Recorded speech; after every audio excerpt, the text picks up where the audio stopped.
Hello, dear cello friends and music lovers, patrons and non-patrons, YouTube subscribers and whoever might be watching. I'm very happy to do this play talk from my little escape studio here in Madrid. Actually, it's almost summer, 20 degrees outside, and I already spent 1.5 hours on the motorbike today driving my son to a judo tournament somewhere south of Madrid. It was fun, a bit cold in the morning, but now I'm back warm. It always takes a while in Madrid for the weather to warm up. In the morning it's like 8-9 degrees and then it gets up to 20-25 in spring. In summer it starts with 20 and goes to 40. I have received some questions beforehand, so I will jump right into it. The first one is actually 3 questions by my patron and student Philip Eversman, and he asks, as a performer, what are the most enjoyable, interesting moments for yourself in your professional life? Practice, rehearsal, while playing, applause, after the concert, exchange with colleagues, etc. Actually, it's a very easy answer for me. I love music and I love playing. So the practice I don't care much about. The applause I don't care much about either, actually. I'm almost embarrassed. I mean, I had to teach myself not to show the embarrassment, but we have to be pleased and enjoying the applause, but it doesn't come natural to me, like with some musician colleagues of mine where I see, oh yeah, they really like the applause. I don't, no. Anyway, not applause, not the stuff after either. I like to eat, so if there's a nice dinner afterwards, I'm happy. But otherwise, no, it's the time on stage while performing. That's somehow the most enjoyable. And also a nice rehearsal with good partners. It's wonderful, because there we can discuss and research and find out more about the piece we're playing, sometimes fighting about it. That's true. Rehearsals can be great fun, but can also be very annoying. So actually concerts are more guaranteed to be enjoyable in my experience. And the exchange with colleagues, yes, in rehearsal talking to my performers, but otherwise I don't need the exchange so much. Rather people from outside, I mean definitely not cellists, but other musicians or other artists, that's actually more interesting than talking to cellists, because cello is a limited instrument and to discuss cello with cellists is not really that interesting. So sorry, now all the cellists are dropping out of this live stream. No, I mean, it's good to talk also to cellists, but it's not what I enjoy most. And then, is there a dream instrument that you came across but couldn't have? Or what would you change if it was possible in the sound playability of your current cello? Yes, I played once on a dream instrument, but there was only one concert. They gave me the Bass of Spain. It's a rather famous Stradivari, and that had complexity in the sound. It was unbelievable. Maybe not the biggest sound, but I've been told in the hall that people could hear every single note, even though on stage I thought, ooh, is that big enough? But that's always with Stradivari. They don't sound very loud where we sit, but farther away it sounds better, or much better. But the complexity while playing was actually quite inspiring. So yes, I would leave my beloved old Gofrilla for a Stradivari, I'm afraid to tell you. Sorry. I would keep you, I would play sometimes on you, but Strats have more character. But this is, I mean, what I would exchange. I played for 3 months on a similar Gofrilla, which was much easier to play because it had a normal measurement. This is here very big, like in the Britain third suite, I think, where one has the A flats. I really have to go spagat to go. So in the recording I actually played it with the chin because I couldn't go so quickly into this full stretch. So the measurements of this cello are a little big, and that makes it harder to play. So I would exchange that. Otherwise, I like the sound. I mean, it could have a bit more punch on the A string, but it's very well balanced. I don't like instruments which have a lot of punch on the A string, but then a lame C string. I mean, it's a cello after all. It is a bass instrument.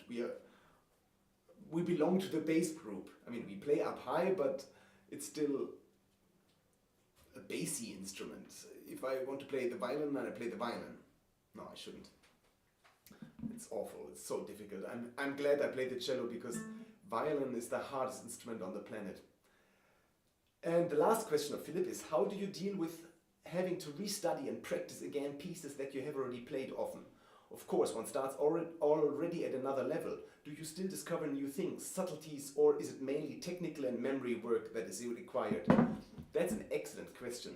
I mean, I catch myself by sometimes warming up pieces I've played a lot a bit too quickly without looking at the score again. So also thanks to you, Philip, I discovered some misreads in the Kodály Solo Sonata, which somehow I learned so well when I was 18, 19, that I don't need much more than 1 or 2 hours to warm it up again. But I haven't looked at the score. I know it here quite well. I mean, I know probably 95%. But some of the things we pointed out, there were 2 wrong notes I learned and I recorded twice. So the sound engineers and the producers didn't hear these wrong notes neither. And last week we found a wrong rhythm. So actually with this whole thing here, this Patreon, me doing play talks, I have I dove in more profound in some of the scores I thought I knew. Like for example the Dvorak, where I never looked at the facsimile until 2 years ago, and I found many interesting things. And the older I get, the more I go back to basics actually. To not basics, but to step 1, to really approach the piece as something completely new and question every single decision I have made before, every single tradition. Is it really necessary to take time here? Is it really necessary to go faster here?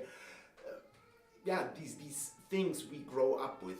Now comes to mind the beginning of Brahms' E minor sonata, which one always starts slow and then is this accelerando. Is that really necessary, or can we find a way to more or less keep a similar energy pulse throughout the whole piece, plus minus 10%? So yes, these questions I ask myself when I warm up things again, and with concertos more so because there's more time. As a concerto takes only 25 minutes in length, so that's much easier to relearn and re-prepare than a full recital of 75 minutes of music. For me, a recital is much more demanding than a concerto, just because of the length and the concentration for the whole evening.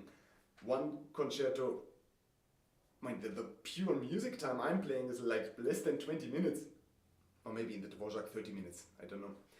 So those were the 3 questions by Philip, and now I check if somebody asks something here.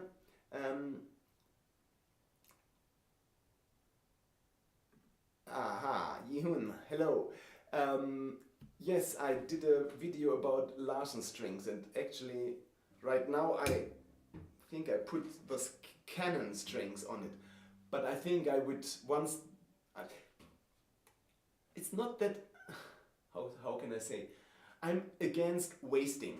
So I realized these strings are not so great on the cello, but I had opened them already, so now I'm using them. I'm using them for half a year or even a year, and once they're bad, I will exchange them and give them away and play the Magna Core, the normal ones before. I like them better. So yes, I only use Larsen strings because I think they have improved a lot over the years. They're keeping on refining them, and and I have a good relation with the developer there. So sometimes I tell him what I like better, and then he tries to change it. But at the end of the day, I'm not the pickiest person with that stuff. I mean, as you might know by now, I'm more interested in the music than in the sound per se. And I know we can make a good sound on even a Chinese factory cello. So strings on a nice Gofriller, it will always sound good, I think. So I think there's too much hype about strings in general, but that's another subject. That's just to answer your question, Yehun. Hello, Paul. Thanks for the, yeah, it's a nice attic. I like it. It's very, yeah, it's very charming somehow. I feel like it's like a bachelorette or something. Hello, Frank. Greetings to New York. Hello, Caroline, to Wales. Oh, you have bad reverb. Uh-oh. Oh no. If anybody has bad reverb, please let me know. Yes, Joseph, I like the Magna Corbetta as well. Okay. Hi, John. How long do you need to live with a new piece before performing it? Depends on the piece. Like the quickest learn I did recently was probably... Well, my quickest learn ever was the first concerto by Rubinstein. I was recording it. I was supposed to record it, but I was too lazy to learn it until the contract was signed. And the contract wasn't signed until I think 10 days before the recording. So once it was signed, then I could be sure it would happen. So then I sat down, learned and memorized it, and then I recorded it. And actually it's a good recording, so I cannot hear that it took me only 10 days. I mean, these 10 days I practiced a lot, probably 5-6 hours every day. But that's the absolute minimum. And with anything more complicated, I need more time. Like with the Unsuk Chin concerto, I think I took 2 months. And well, if I really have to, the romantic repertoire I can learn in 1 week, the concerto. So if they would ask me next week to jump in with something I don't know yet, let's say, I cannot think of, maybe Davidov concerto, that probably could be 1 week, but a lot of hours practicing. I have to go. Okay. Hi Pat, what was my favorite chamber music experience? Thanks, I'm well. I hope you're well too. My favorite chamber music experience, there were too many. Because if chamber music really works well, that's, as everybody knows who has played chamber music, it's really the best. I mean, in a group which connects well and where you feed off each other. So probably my favorite one must have been one of the first ones, because those stick in mind more. And that was in Kuhmo Festival in Finland, 1991. I replaced Natalia Gutmann, whose husband had just passed away or was so ill, and when I arrived in Kuhmo he had just died. Oleg Kagan. And there I played for the first time in my life, the beautiful Brahms C minor piano quartet. And that was an amazing experience. I mean, this beautiful slow movement, this nice cello tune, you know,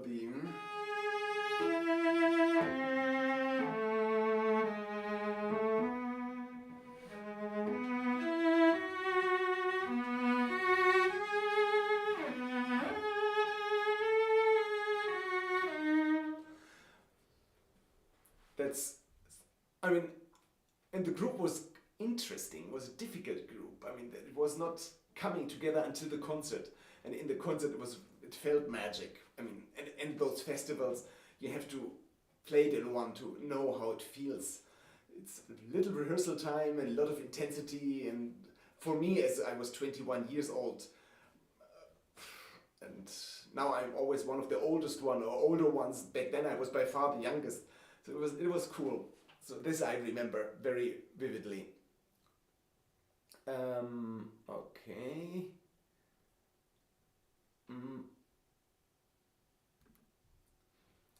Jungwon asks if I ever thought about erasing some notes from the double stops of Bach's Sixth Sarabande and Gavotte. I ask this because it's impossible to grab every note in the double stops at once. Well, you don't have to play them at once, you can break them.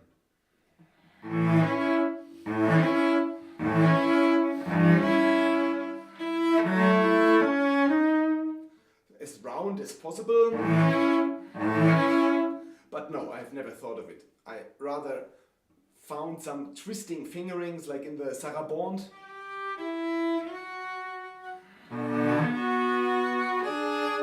Like I'm going over like this. And I found that fingering myself when I was 18. I so much wanted to play all the notes that I didn't want to go. And this I didn't like the. So in order to really have it as round as possible, I play the.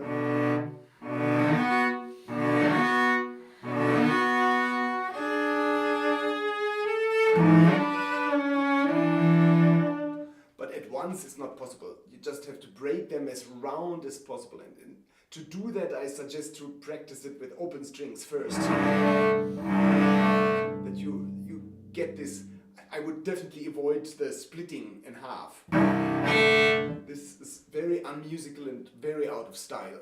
So when you start the Haydn C major, for example, please don't start. It should be really one chord, one round chord. And I promise you, everybody can do that on every cello, on any cello with any bow. It's not rocket science, it just needs, you need to want it. You need to hear it and then figure it out how to do it. It's not really difficult. But that's again, we're back at my favorite subject, traditions. And it's such a tradition to do ha-ha. I just personally never liked that sound. Well, because by training, as you might know, I used to be a pianist, and pianists would never break a chord like that. It's, if you don't want to play together, you do something, but you don't go And we should try to forget that we have a cello. It should rather sound like something more. Okay.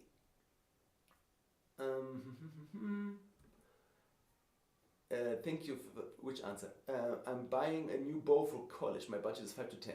Do you recommend living makers or antique? Thank you. I was curious what bow you play on now. So this is a Grand Adam, which I found, or which was offered to me 3 years ago, and I'm completely in love with it. It's a wonderful bow, but it's a bit more than your budget. So if you are looking for budget, I mean, there are some very good modern makers, but I don't know them. I'm very forgetful with names, and so I couldn't give any recommendation there. From the antique ones, Knopf, Bausch are in that area actually, or maybe a bit, you need to be lucky to find a Knopf for under $10,000. But if you do, grab it. I mean, he is a wonderful maker, or was a wonderful maker. He sent some of his sticks to Kittel, who made them more famous. So those guys, I mean, the German bows, while they're maybe not as great as French bows, they're highly underrated. And French bows are not overrated, but maybe a bit overpriced at times. So if you want to find a good deal in antique bows, look for some German sticks. They tend to be quite better than their price.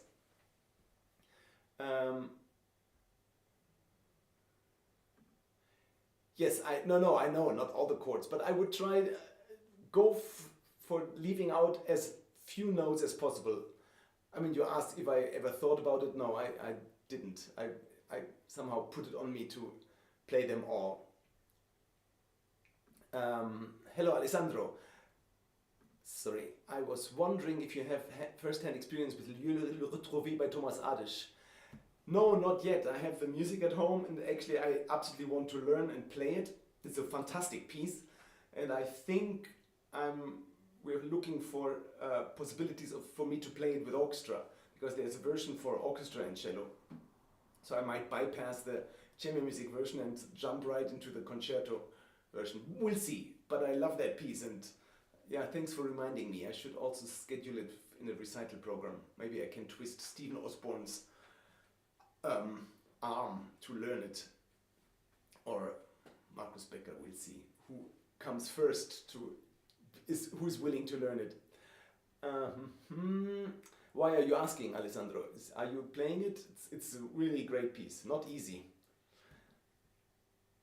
Paul, you asking, do you have any tips on bow exercise or something to help loosen up bow wrist or bowing tips for this? My wrist forearm stays tight. Well, my first 3 daily routines, they are all actually there's a full video on Patreon with bow exercises. Check it out. There are a lot of good tricks, I think, not tricks, good exercises, also dry exercises, how to feel good with the bow, because it's not only the wrist, it's just how we hold the bow. And finally the wrist, I mean the Piatti number 1 for me is the best wrist exercise. But that's all, there's a lot of video material on Patreon. Check out the spreadsheet I sent, you can easily find the bow exercises there.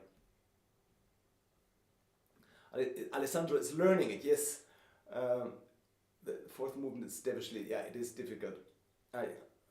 But good luck.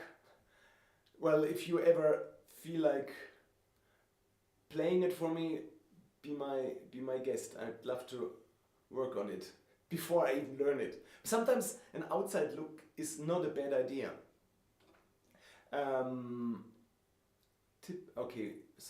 Here. Tips on loosening up the bow wrist on bow direction change. Oh, my wrist and forearm stays tight. Trying to use shoulder. Didn't I? Oh, okay. Bow direction changes.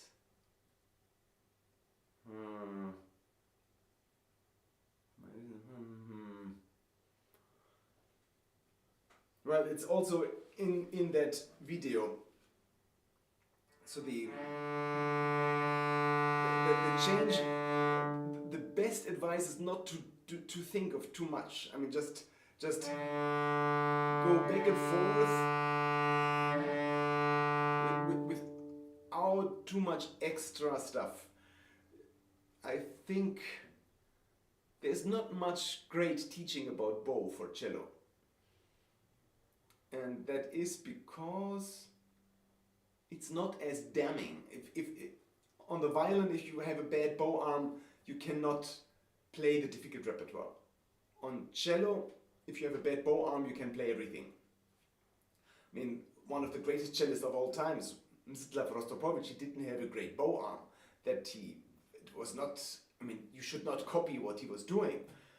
But he had such a strong will and, I mean, he was such a gifted guy. But, and so much imagination that he could bring out whatever he wanted, in spite of that not being absolutely super efficient.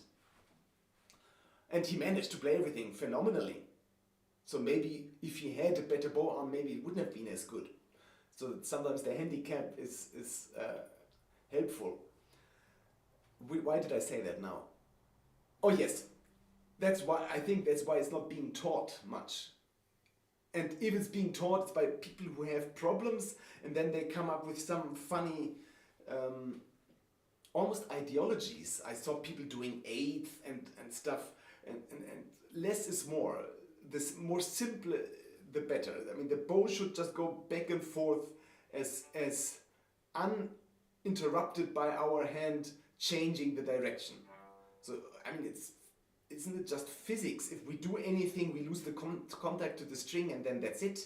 So if I do an 8 here, this doesn't do any sound. So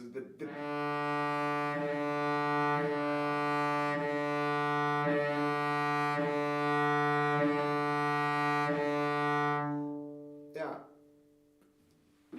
But that doesn't answer your question. If you're stiff here, that's difficult to fix. Not even in live, I would have to see what you're doing. Probably it's blocked, and breathing helps, and feeling the weight on the arm. I mean, the elbow doesn't have to be low, but it shouldn't be suspended. It should somehow, and that's why I love these banana bows in the morning, to grab the string slowly and teach yourself how to get into the string without stopping the bow before. So that's my very first thing I do every morning. I did it this morning at 8, poor neighbors, because I had to take my son to the judo at 9. David, you have a question. When you play on the tip or upper half, how do you avoid tension on your right hand, especially on thumb, but keeping a good sound? Thank you very much. Well, I try to avoid to play at the tip or the upper half. I see a lot of people playing entire Bach suites here. And this is such a waste of energy. Why is that? I think it's a fear of the frog. And again, banana bow helps you to get rid of this fear. And to avoid the tension in the upper half, it's, do a lot of bow exercises. You need to learn how to manage to play a long note, a long bow. Obviously here now I'm using some muscles, but when I come back I have to relax halfway through the bow. So there's a 15 or 20 minute bow video on Patreon, check it out. It talks about a lot of these things. So it is true, we need a little bit of strength here, but if you play a long note, a long bow close to the bridge, and I mean now I didn't play very loud, but if you play loud on top, okay, let's play loud now. Here I need strength. But here I don't need strength anymore. So I can relax. Oops, too much relaxed. Oh, if you want a faster bow. So you see, quite consciously halfway through I'm relaxing my bow arm, so then I don't have, I'm not stiff anymore. Here you cannot avoid being a bit stiff. That's why I go away from that area as soon as possible. I mean, if you watch videos of me, I hardly ever play here. I go away. I mean, I play mostly here. If I...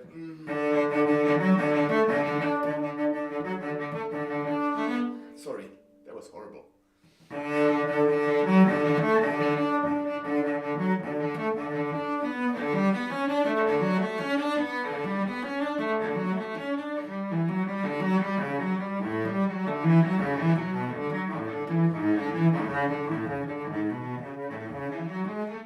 And that way also allows me to play away from the fingerboard and more here. If I play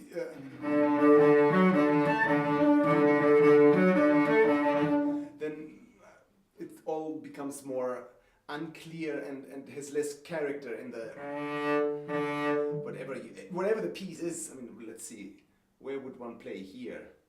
Actually, I don't even know where. I just remember seeing a cellist playing Bach up here, and it's like, why? It's so hard. I mean, also if you have a, if you do.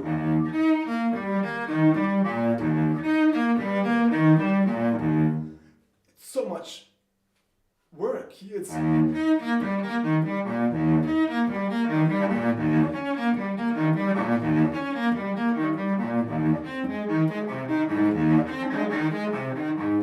But if you want to play it longer.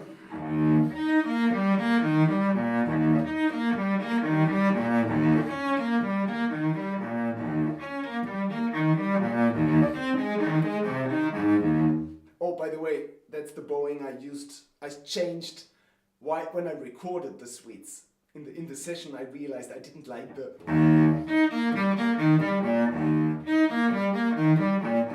always this full stop.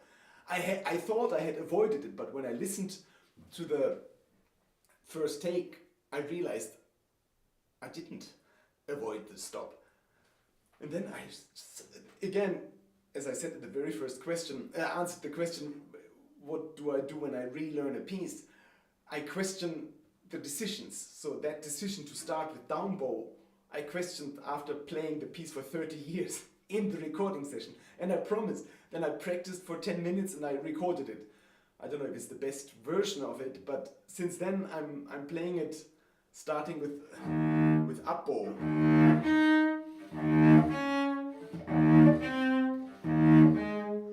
sense actually. Because that's not such a much less journey to travel for the bow. Sorry, getting dry mouth.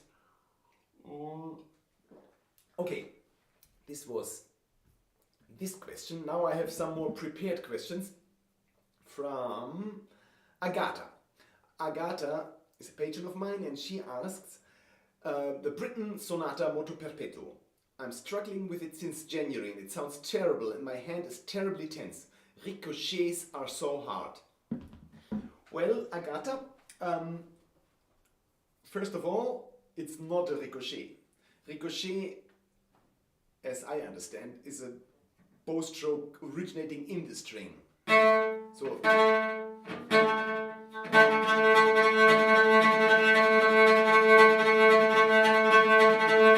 the ricochet should happen, and the only ricochet I know is the Dvorak.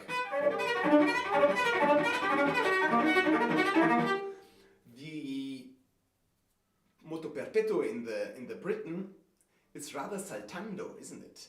It comes from, so it's easier than ricochet. But that doesn't answer your question. It is a difficult bow stroke because it's so fast. I mean, I think he says something like.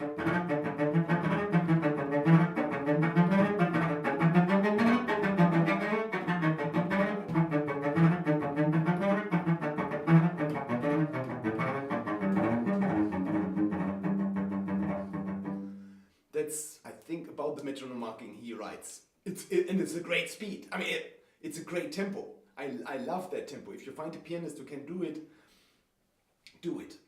But still, that doesn't answer your question. So first, it doesn't matter if it sounds terrible. It shouldn't, it won't sound completely, if you want, sorry, why don't I finish a sentence? It won't sound completely clean if you want to somehow match up with the piano. So you have to practice it quite. That was bad. Close to the bridge. Finish the sentence, Mr. Gerhardt.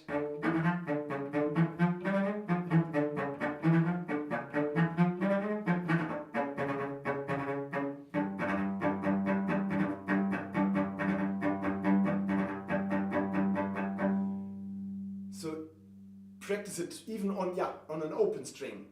Use as full hair as possible and do it at the balance point. Not here. You don't have the control. And if you haven't done it yet, do my the number whatever 1 and 3. Daily routine number 1 is 3. Banana bow and the Sevchik.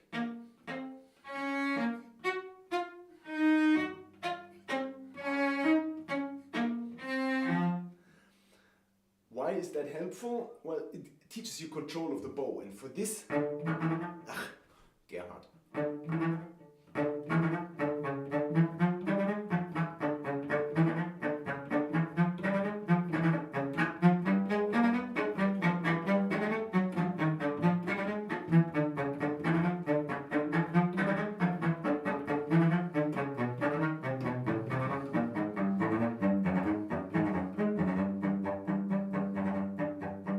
That slow, it should be practiced that slow, and you have to control it that slow, which is actually more difficult than in the fast speed. And then practice it with the metronome. But the first step should be dry. So.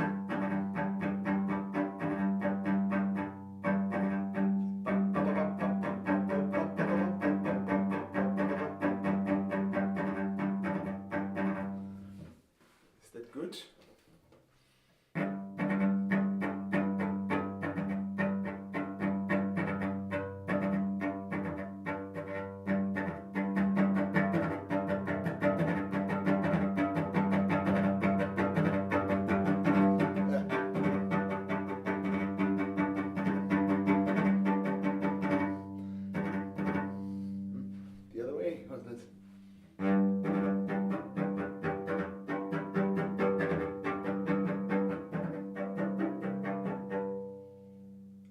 that's helpful. But you can see the wrist stays quite stiff. So the whole thing is actually...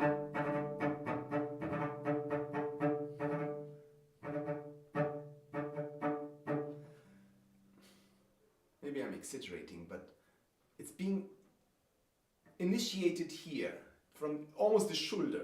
So don't do anything here. I've never taught that piece, sorry. I've never seen anybody ever play that piece. So I don't know what a common mistake might be. So I'm just guessing here what... I mean, I know it's difficult, I agree with you, but I don't know what it might be you're doing wrong. But I know often people are too flexible in the wrist, and actually it has to be, you have to hold the bow quite strongly so that you control it between thumb and index finger. Oh, and actually I didn't quite end up the question with David, who's thanking me. You're welcome, David. The thumb, I mean, you see my thumb. It has a hole. So there is a lot of pressure there, especially now because I was doing this. Actually, that's the proof how much control we need and how not loose it should be. This is hardly ever necessary. Even if we do something quick, we still have the bow in our hands. It's never, I mean, it looks as if I'm shaking my arm or as if it's loose, but no, if you try to steal my bow, you won't manage. I have it in my hands. Nobody steals my bow. Okay, there's another question I overlooked from Ji-Hoon Kim. Any tips for up bow staccato for Piatti 12? Oops, I don't know how Piatti 12 goes. The only Piatti I remember is Piatti number 1. I mean, if you send me the score, can you attach it? Well, it's up bow staccato. How complicated will it be? So up bow staccato, I've been taught like this.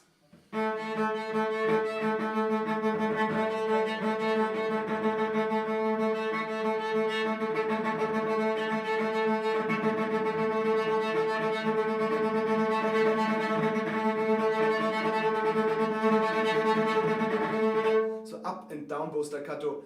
The staccato should be like little circles almost. So that's similar to the spiccato, which is actually also circles.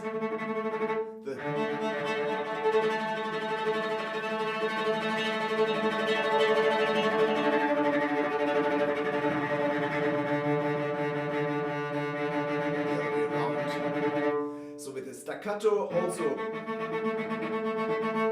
and that would be a staccato which, I mean, there's also the staccato that you go all tens and then, so I've never learned it like this. That's just with like pressure and but I think that's uncontrollable. I think I was teaching once a very gifted cellist in some masterclass. I forgot where and I forgot who it was, but she played super well. And there was staccato plays and she played it super well, but in one speed. And it was a little faster than the rest, or slower, not faster probably. And I said, oh, do it a bit slower. She couldn't. She had this one tempo, she could do this, something like that, like, and that doesn't really, and that was the problem. It didn't sound good. It was like, so if we want to get more sound, then maybe it's less speed, but I don't know. That's why I need to know the piece, the Piatti number 12, what it is. But that's how you can learn staccato.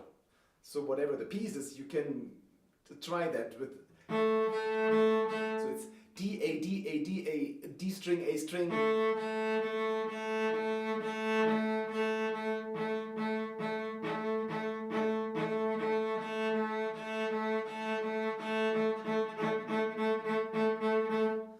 And then you get faster and faster. So the staccato is, yeah, like it's a feeling as if you make a lot of little circles. Try it out. It helped me. For the longest time I did the... But now that wasn't so bad, but sounds much better. And then I did...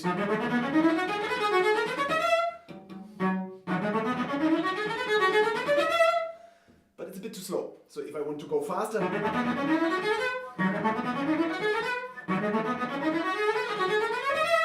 So that sound, so that's already quite loud. I mean, it has to be loud because the woodwinds are playing. But what for? It's so much work, and then it's not really reliable. You get nervous, and then some... And I'm too lazy. I'm too lazy to practice some silly bow stroke because it's silly. I mean, the only people appreciating it are string players. The rest of the audience, let's say 99.9%, has no idea what we are doing. We're like... So it has nothing to do with music. It's like showing off your great whatever back muscle, like the bodybuilders showing, like you don't need it, but you show it because you have this back muscle or whatever muscle it is. And this is a superfluous bow stroke. So learn it if you need to for some audition, but otherwise, if you're interested in music, forget about it. It's really not helpful.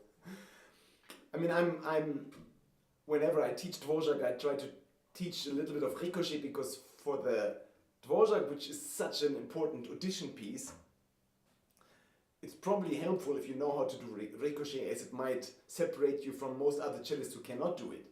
So, and there's a video on Patreon to learn where I'm showing how I learned the Ricochet. Staccato I haven't done yet because I'm too lazy. Sorry. Any more question? Not here, so I have another one sent by Megan from Virginia.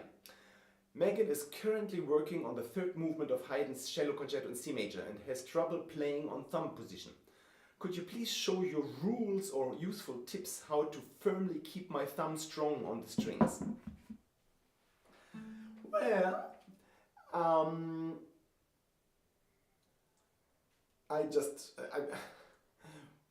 like 3 hours ago I posted something on Instagram, I think, where from my last play talk I realized I had shown my newest daily routine für Jahr, and actually that was the thumb. It had to do with Haydn C major.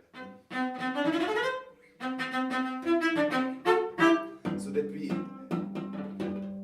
I even go, I don't play anymore here, but like this, to use more thumb. So to answer your question, I have no idea about thumb position, but I would recommend to stop thinking about thumb position and rather think of thumb as a finger you use like all the others. And that's the reason I do those daily routines more and not more and more, but I do them more diligently than ever before. And one of the reasons is the thumb, because as you might know, the fourth daily routine is Oistrach.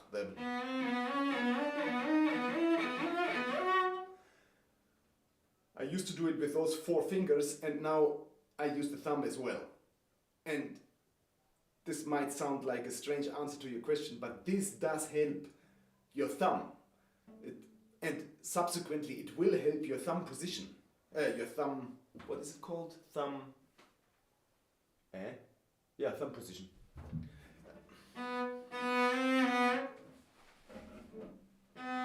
That's also bad. Okay, let's see the thumb here. No, what's the right angle to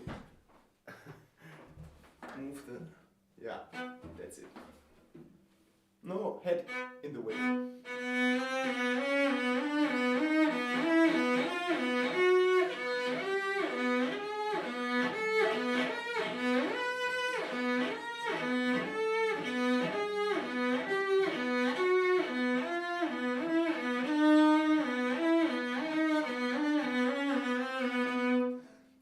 thumb just has to become a finger like all the other fingers. And then you won't even think twice about thumb position, because it's not the thumb position anymore. It's just you use the thumb like everything else. And in the last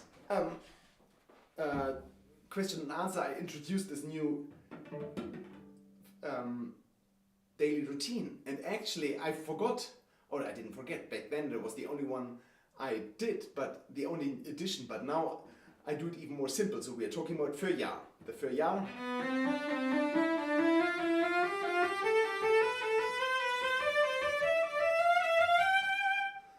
And up and down, and all the variations. Now, the first addition would be this one. To start with the thumb.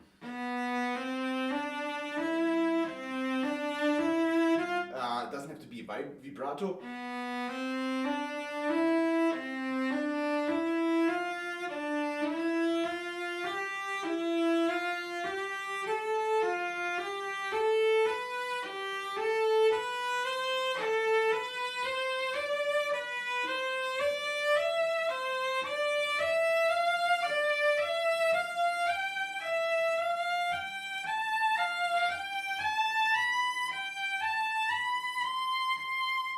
So, and back, and the other way around.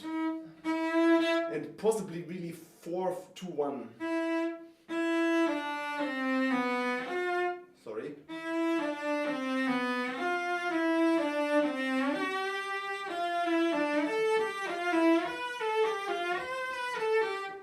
So this is the ultimate exercise to use your thumb just like another finger. So you have like suddenly 5 fingers.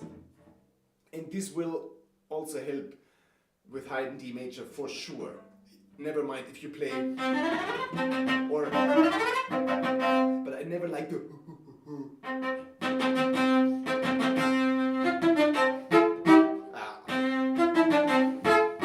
Alban Gerhardt.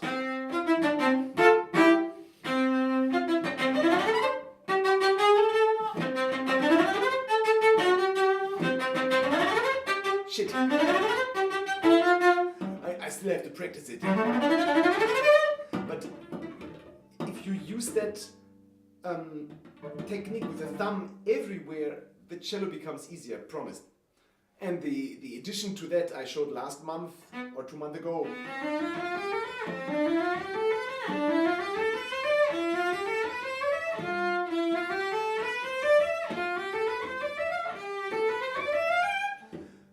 And back and forth.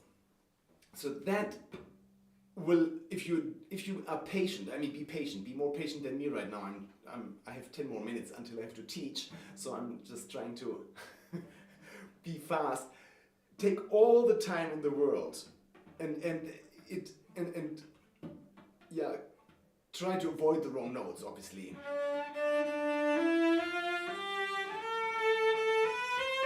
And for all these shifting, or before you do the whole scale, maybe really do the first one.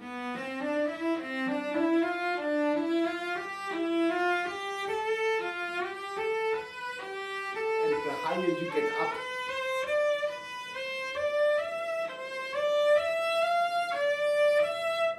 you come around with your shoulder. So don't keep the shoulder back and kind of, I think that's the worst mistake you can do in going up like this. It has to be as parallel as possible. It won't be possible completely parallel, obviously, but to have the sensation that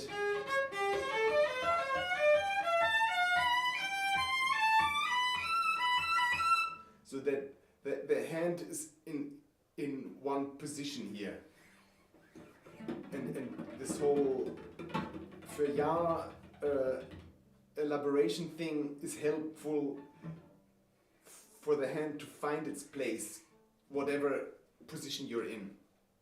So I hope that helps. There's another question from Ethan.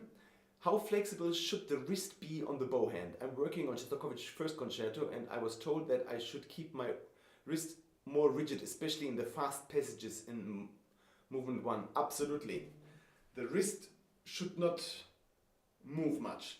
I mean, Stiff is one thing. I would never say stiff, but it should be quite like a very strong rubber. So it never goes like this. So nothing here. And for those, how does it go? No, I'm blank.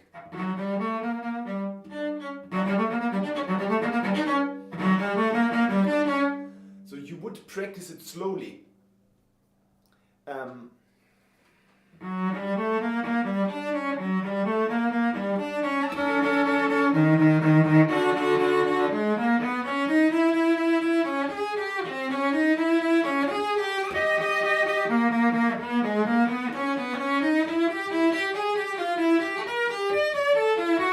am I upside down? Oh, because I start the other place down bow. But this place I start up bow, yes. So anyway, you practice it completely legato.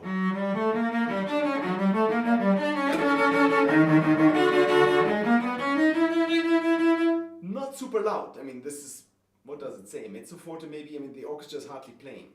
So don't shoot your powder. If you go later, louder, then you use more bow. And definitely just the feeling as if you're moving the bow back and forth, back and forth.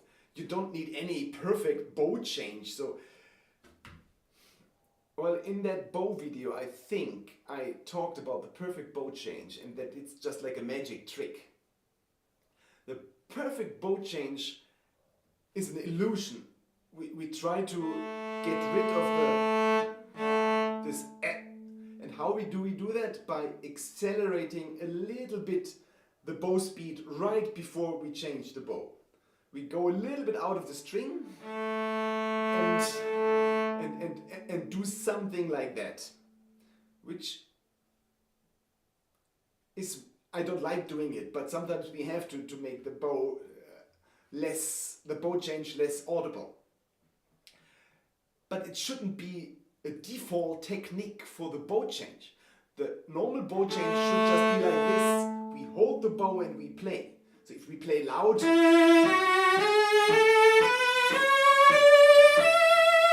we cannot do anything this, otherwise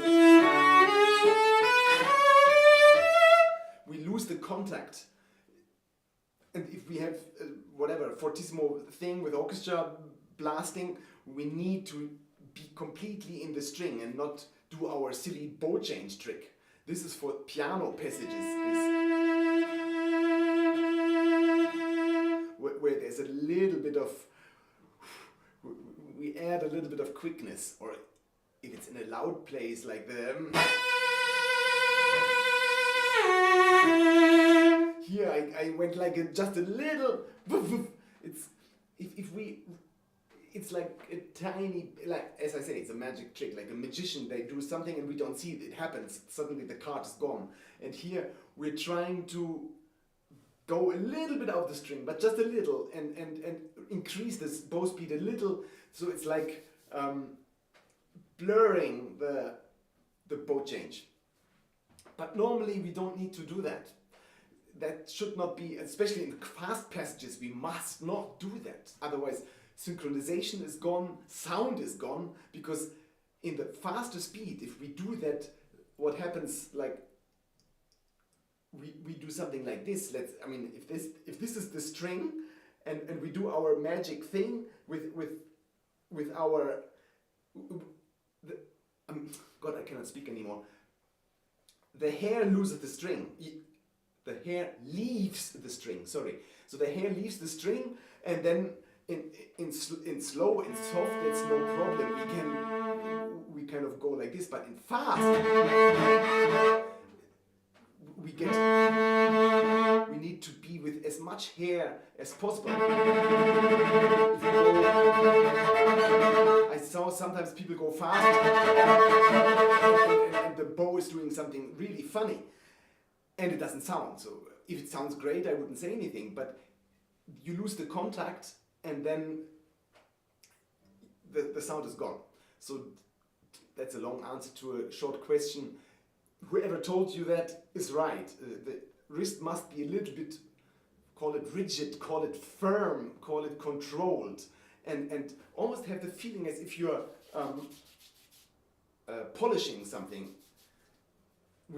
I remember my teacher Boris Pergamenchikov said that when I had trouble in the Kodai,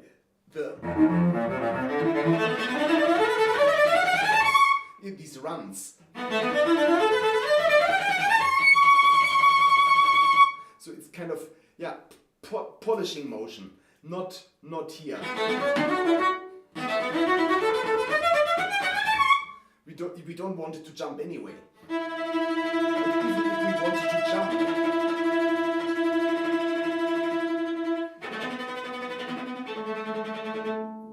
we're not doing too much, just as I said many times, the quick bow stroke, whatever, sautiller, what is it? Spiccato. It's actually coming from, sautiller is coming in the string. And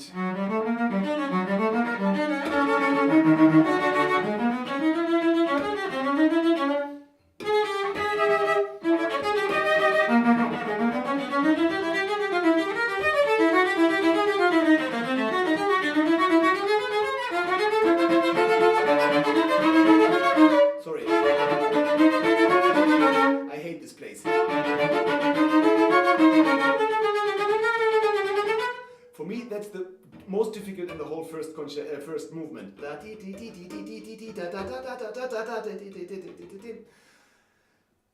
Oh, yeah, so keep it as straight and as even as possible. No more questions? Perfect timing. I'm done with my... Oh, did I forget something? No, that's it. So I hope I answered everything. If you have more questions, next month I do another one, sometimes in May. Thank you all for watching. Have a lovely Sunday evening and hope to see you next time. All best. Bye bye.